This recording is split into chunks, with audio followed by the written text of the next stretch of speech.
देश को बचाने की बारी है इस बार चूक हो गई तो देश को ये बेच डालेंगे। तो हमको देश को बचाने के लिए चुनाव इस बार लड़ना है और हम लड़ भी रहे हैं इसी तरह से, और जनता का हमें समर्थन भी मिल रहा है। मेरे पिताजी जो यहाँ सांसद थे तो उन्होंने 4200 गाँव का विद्युतीकरण किया था, यहाँ पे देवा वाला ओवरब्रिज बनाया था, ट्रॉमा सेंटर का निर्माण हुआ था, ITI का निर्माण हुआ था, इंटर कॉलेज का निर्माण हुआ था। ये सब ये बता दें कि इनके में क्या काम हुआ है। तो बाराबंकी में बदलाव हो रहा है इस बार। हाँ, इस बार बदलाव तय है। 400 पार का कैसे करेंगे मुकाबला? 400 पार का मुकाबला हम मुद्दों से करेंगे। हमारे जो मुद्दे हैं वही काफ़ी है हमारे लिए। बाराबंकी को कुछ मिलने वाला है? युवा जो है, चाहे पढ़ाई के मामले में हो, जॉब के मामले में हो, कुछ उम्मीद करें आपसे? कृषि से संबंधित उद्योग को लाने का प्रयास करेंगे ताकि एक तरफ रोजगार भी मिले और जो यहाँ पे जो कृषि के उत्पाद हैं उसका भी उपयोग हो पाए। नमस्कार, आप देख रहे हैं NS टाइम्स। मैं आपके साथ शरीफुल्लाह इस वक्त मौजूद है बाराबंकी। हमारे साथ बातचीत करने के लिए तनुज पुनिया हैं, इंडिया गठबंधन कांग्रेस प्रत्याशी। बातचीत करेंगे कि लोकसभा चुनाव का माहौल क्या है, खासतौर पर बाराबंकी की बात करें चूँकि किसानों का गढ़ है और किसानों को लेकर लगातार आवाज़ देश भर में उठ रही है। राहुल गांधी खुलकर आवाज़ उठा रहे हैं। भारत जोड़ो यात्रा के जरिए, भारत जोड़ो न्याय यात्रा के जरिए वो लगातार युवाओं के बारे में, महिलाओं के बारे में, किसानों के बारे में आवाज़ उठा रहे हैं। लेकिन हम बात करेंगे बाराबंकी में लगातार जिस तरह से यहाँ पर तनुज पुनिया क्षेत्र में बने हुए हैं और प्रत्याशी हैं, किस तरह से तैयारी चल रही है। सीधा सवाल होगा सर कि किस तरह से तैयारी चल रही है बाराबंकी की, अगर हम बात करें तो? बाराबंकी में बहुत अच्छी तैयारी है। हमारे जितने कांग्रेस के कार्यकर्ता हैं और हमारे जितने समाजवादी के कार्यकर्ता हैं और नेता भी तमाम पूरी मेहनत से, पूरी ईमानदारी से, पूरी शिद्दत से लग गए हैं और जिस तरह से प्रचार चल रहा है उस तरह से दिख रहा है कि जीत निश्चित है इस बार। एक चीज़ और, चूँकि बाराबंकी की बात है तो लोगों के जहन में सवाल भी है कि आखिर तनुज पुनिया को क्यों चुने।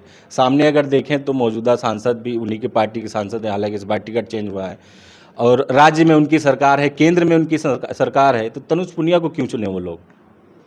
देखिए, आज का जो माहौल है वो कुछ इस तरह से है कि सरकार की जो असलियत है वो सामने आ गई है। सरकार से तमाम लोग नाखुश हैं, चाहे व्यापारी वर्ग हो, किसान हो, युवा हो या किसान हो, सब मजदूर हो, सब परेशान हैं, सब नाराज़ हैं इस समय। तो और जिस प्रकार से इनको बार बार, जैसे ये 2014 में इन्होंने एक प्रत्याशी दिया, उसके बाद उनसे नाखुश रहे, दूसरा प्रत्याशी दिया, उनसे भी नाखुश रहे, हालांकि टिकट मिला, कारणोंवश उनको जो है टिकट फिर तीसरे को अब दे दिया। तो ये बार बार बदलते रहते हैं इस उम्मीद से कि जो है जो काम वो लोग नहीं करवा पा रहे हैं या काम सरकार ना करवा पा रही है तो वो उसका जो श्रेय है वो इनको ना जाए कि देखिए हमने अब बदल दिया है प्रत्याशी और अब नए सिरे से अच्छा काम होगा। लेकिन काम वही होना है, सरकार वही है, तो लोग बहुत नाखुश हैं इस सरकार से। तो एक विकल्प के रूप में वो इंडिया गठबंधन को ही देख रहे हैं और इस बार पूरी आस जो है इंडिया गठबंधन से है जनता की। किस तरह से देख रहे हैं, चूँकि हम लगातार अगर हम बाराबंकी की बात करें तो घूम रहे हैं, लोग आपका समर्थन कर रहे हैं, सपोर्ट कर रहे हैं, लेकिन कहीं ना कहीं उनके मन में संदेह है। उनको लग रहा है कि हम वोट अगर करेंगे आपको तो वो EVM के जरिए आप हार जाएंगे। उन लोगों के लिए आप क्या कहना चाहेंगे? देखिए, इस बार जो जितनी भी जनता है उन्होंने मन बना लिया है कि इस बार हमें हाथ के पंजे को वोट करना है, और वो इसलिए किया है क्योंकि लगातार हम लोग क्षेत्र में बने हुए हैं, लगातार लोगों के सुख दुख में शामिल हो रहे हैं, और जो काम डॉक्टर PL पुनिया जी ने कराया है, जो काम हम लोगों ने मिल करके जनता के लिए, आम आदमी के लिए, किसानों मजदूरों के लिए जो काम हम लोगों ने किए हैं, वो काम आज लोगों को याद आ रहे हैं कि हाँ आप लोगों ने ये काम करवाया है, आप लोग हमारे यहाँ शादी ब्याह मुंडन में आए थे, आप लोगों ने हमारी कोई समस्या थी उसका समाधान किया है, थाने का काम किया, तहसील का काम किया है, हमारे यहाँ DM साहब से बात करके जो है काम कराया है। तो ये सारे जो चीज़ें हैं ये सारी अब निकल करके सामने आ रही हैं और लोगों को लग रहा है कि इस बार जो है हम लोग सब, अगर ये नहीं देख रहे कोई कि कौन जाति है, कौन पार्टी है, वो सब एक साथ जो जनता का माहौल आज है वो पक्ष में है हम लोगों के। बाराबंकी की बात करें, चूँकि ये किसानों का गढ़ है और देश भर में किसानों की समस्याएं जिस तरह से राहुल गांधी लगातार उठाते आ रहे हैं, आप अगर चुन के आते हैं, चूँकि जनता है उम्मीद रखती है अपने नेता से, तो बाराबंकी के लिए, किसानों के लिए आप क्या कुछ अपने प्लान तैयार कर रखा हुआ है? देखिए, सबसे पहले तो जो मेंथा की यहाँ खेती होती है उसको कृषि में शामिल करवा करके टैक्स मुक्त कराना है। सबसे पहला काम तो यही कराना है।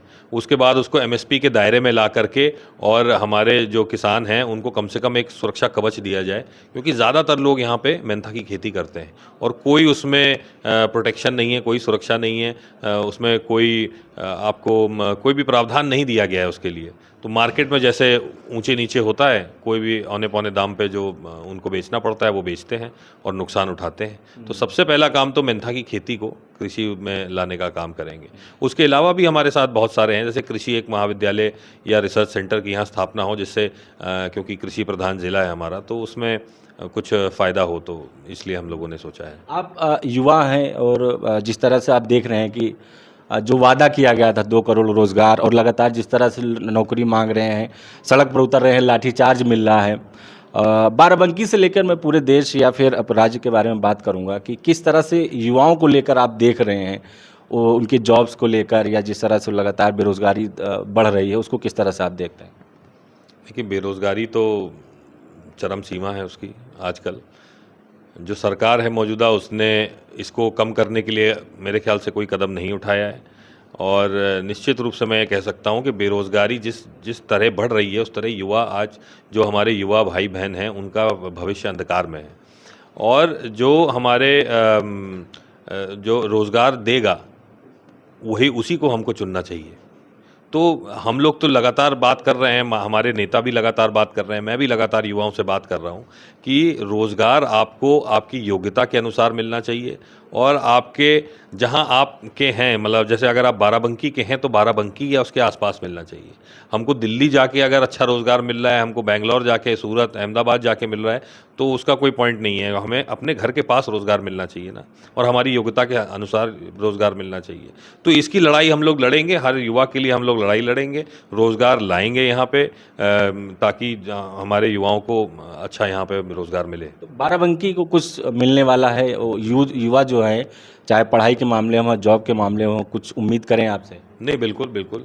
हमारे जो घोषणा पत्र है उसमें भी है कि सरकारी पदों को भरा जाएगा, और पेपर लीक के खिलाफ भी जो है हम लोगों का मुद्दा है। हम लोग उसके खिलाफ कड़े से कड़ा कानून बनाएंगे, सारे प्रावधान बनाएंगे। और यहाँ लोकल बाराबंकी में भी हम लोग प्रयास करेंगे कि ज़्यादा से ज़्यादा और कृषि से संबंधित, क्योंकि जैसा मैंने अभी कहा था, कृषि प्रधान हमारा जिला है, तो कृषि से संबंधित उद्योग को लाने का प्रयास करेंगे, ताकि एक तरफ रोज़गार भी मिले और जो यहाँ पे जो कृषि के उत्पाद हैं उसका भी उपयोग हो पाए।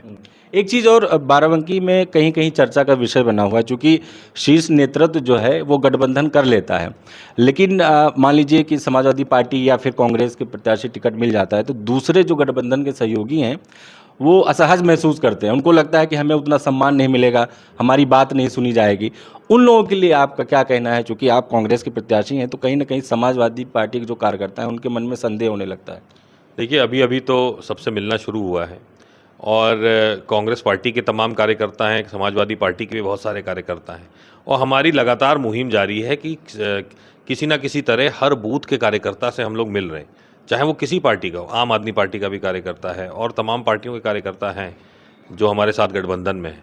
सबसे मिलने में समय लगेगा, तो हमारा लगातार मुहिम है, लगातार गांव-गांव मैं भी जा रहा हूं, मेरे पिताजी डॉक्टर पीएल पुनिया जी भी जा रहे हैं, मेरी वाइफ भी जा रही हैं, और हमारे कार्यकर्ता लगातार क्षेत्र में बने हुए हैं। प्रयास बस यही है कि सारे कार्यकर्ताओं से अगर मिल लिए, और अगर ये जितना हमारे पास बल है कार्यकर्ताओं का, जितना हमारे पास शक्ति है इस पूरे गठबंधन की, वो पूरी तरह से लग जाए, तो सिर्फ और सिर्फ उन्हीं की मेहनत से ये चुनाव बहुत आसानी से निकल जाएगा। 400 पार का कैसे करेंगे मुकाबला? 400 पार का मुकाबला हम मुद्दों से करेंगे। हमारे जो मुद्दे हैं वही काफ़ी है हमारे लिए। देखिए, वो 400 पार का नारा देने के लिए तो कुछ भी कर दें। कई सारे उन्होंने वादे भी किए थे, बाद में कह दिया कि जुमले थे।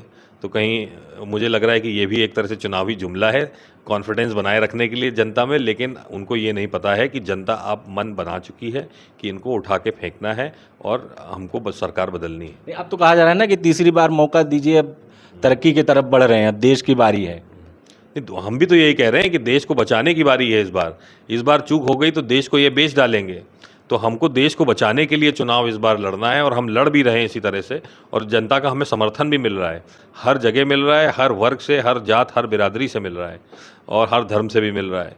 तो यही हमारा है कि इस बार देश को बचाने की जो मुहिम है वो हमारी है, उनकी नहीं है। हम लोग देश को बचाएंगे और इनको हटाएंगे, और अपना इंडिया गठबंधन की ही सरकार बनेगी। बाराबंकी में कुछ काम जो हुआ होगा उससे तो खुश होंगे ना पिछले 10 सालों में? काम तो ज़्यादा हुआ नहीं है यहाँ पे। कोई भी बड़ा काम आप दिखा दें, इसमें जैसे कि जब कांग्रेस पार्टी के यहाँ मेरे पिताजी जो यहाँ सांसद थे, तो उन्होंने 4200 गांव का विद्युतीकरण किया था। यहाँ पे देवांवाला ओवरब्रिज बनाया था, ट्रॉमा सेंटर का निर्माण हुआ था, आईटीआई का निर्माण हुआ था, इंटर कॉलेज का निर्माण हुआ था। ये बता दें कि इनके में क्या काम हुआ है। बल्कि जो काम अधूरे रह गए थे वो भी नहीं पूरे करा पाए। जो ओवरब्रिज बना है उसके नीचे अंडरपास का एक निर्माण होना था, जिससे बंकी वालों के लिए बहुत सुविधा हो जाती, अंडरपास बन जाता। वो प्रस्तावित है, मेरे ख्याल से पैसे भी पड़े हुए हैं, लेकिन जो है वो 10 साल हो गए आज वो काम हुआ ही नहीं है। उसके साथ साथ हमारे जो ट्रॉमा सेंटर की बिल्डिंग बनी थी वो इमरजेंसी की तरह आज इस्तेमाल हो रही है। डबल इंजन की सरकार ये कहते हैं, मशीनें भी वहाँ पड़ी हुई हैं, ताला चाबी में अंदर बंद हैं। इनके इतने जनप्रतिनिधि यहाँ हैं, 3 विधायक, 1 सांसद हैं यहाँ पे।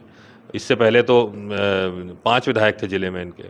तो ट्रॉमा सेंटर क्यों नहीं संचालित करा देते हैं? क्यों बार बार यहाँ से रेफ़र हो जाते हैं हमारे ये? आपके किंतूर वाला जो आईटीआई है वो भी आज बिल्डिंग बनी हुई है, खड़ी हुई है, लेकिन उसमें पढ़ाई लिखाई नहीं होती है। उसकी पढ़ाई लिखाई मेरे ख्याल से जहांगीराबाद में या कुर्सी में कहीं होती है। तो बाराबंकी में बदलाव हो रहा है इस बार। हाँ, इस बार बदलाव तय है। जब युवाओं ने सवाल पूछना शुरू कर दिया, किसानों ने पूछना शुरू कर दिया, तो बहुमत आपके साथ है। और बाकी लोग भी सवाल पूछ रहे हैं, व्यापारी भी सवाल पूछ रहे हैं। तो जब सवाल पूछना शुरू हो गया, इसका मतलब कि उनके खिलाफ जा रहे हैं लोग।